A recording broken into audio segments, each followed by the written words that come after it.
यह देखकर बृहस्पति जी आए और उन्होंने जन्मेजय को समझाया कि राजन, सर्पराज तक्षक को मारना आपके लिए योग्य काम नहीं है।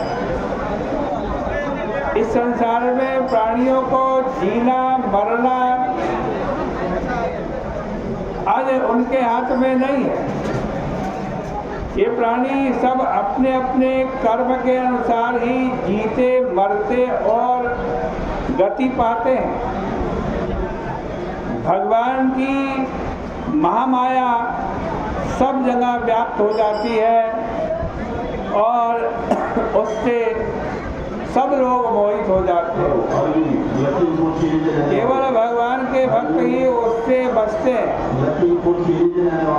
परमात्मा के स्वरूप में माया की कोई चाल नहीं चलती। जिनके मन में अहंता ममता नहीं होती, उन्हीं को परम पद की प्राप्ति होती है।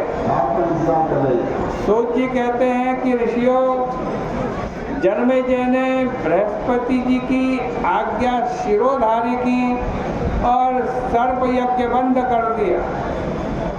फिर अंत में उन्होंने बृहस्पति जी का पूजन किया और उनको नमस्कार किया। इसके बाद जब शौनक जी ने पूछा कि ये वेद कैसे प्रकट हुए, तब सूत जी ने बताया, शरीर के भीतर, हम सबके शरीर के भीतर एक अनाहत नाद होता है। मनुष्य चाहे तो उसकी साधना के द्वारा श्रवण कर सकता है। जो ओंकार ध्वनि होती है वही सर्व वेद उपनिषद का बीज है। उसी से वेद प्रकट होते हैं।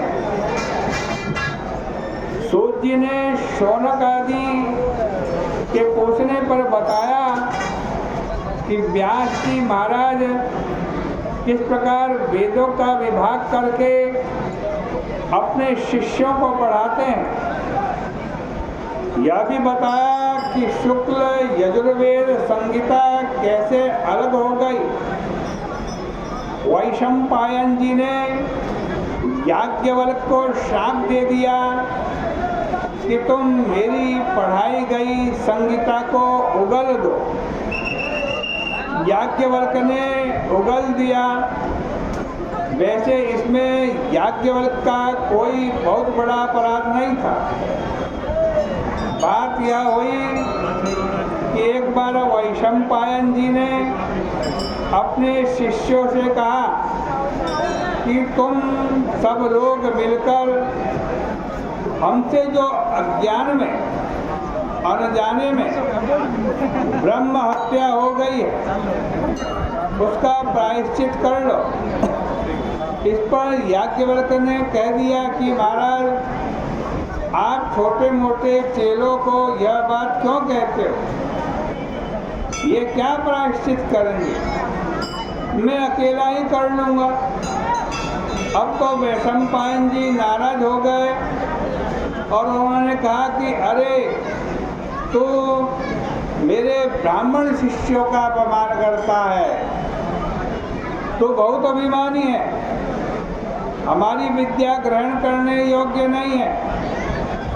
उन्होंने उनसे अपनी पढ़ाई गई विद्या सब उगलवा ली। उसके बाद याज्ञवल्क्य जी ने सूर्य भगवान की आराधना की और सूर्य भगवान ने उनको बिल्कुल ताजा यजुर्वेद दिया।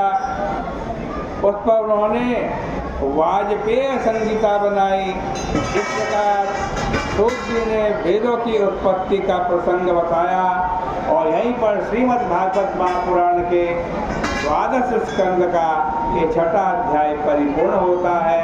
कल को 7वें अध्याय की चर्चा आपके सामने होगी।